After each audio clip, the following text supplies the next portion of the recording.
किताब मुकद्दस में से नोहा 5वां बाब।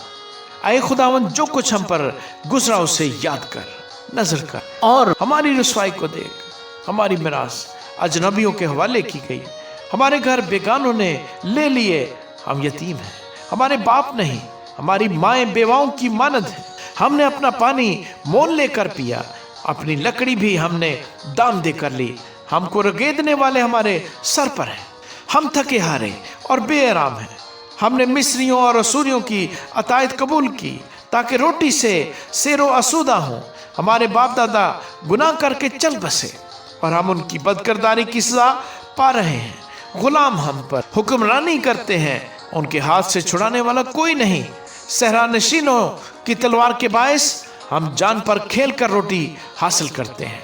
कहत की झुलसाने वाली आग के बायस हमारा चमड़ा तनूर की मानद स्याह हो गया है। उन्होंने सयोन में औरतों को बेहुरमत किया और यहूदा के शहरों में कुंवारी लड़कियों को उम्रा को उनके हाथों से लटका दिया। बुजुर्गों की रूदारी न की गई, जवानों ने चक्की पीसी और बच्चों ने गिरते पड़ते लकड़ियां ढोई। बुजुर्ग फाटकों पर दिखाई नहीं देते, जवानों की नगमा परदाजी सुनाई नहीं देती।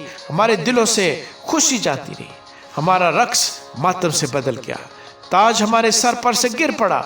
हम पर अफसोस कि हमने गुनाह किया, इसीलिए हमारे दिल बेताब हैं। इन्हीं बातों के बायस हमारी आंखें धुंधला गईं।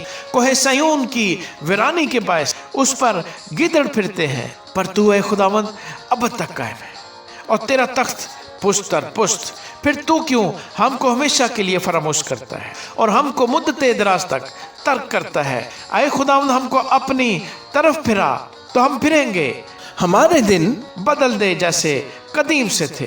क्या तूने हमको बिल्कुल रद्द कर दिया है? क्या तू हमसे सख्त नाराज है? आमीन।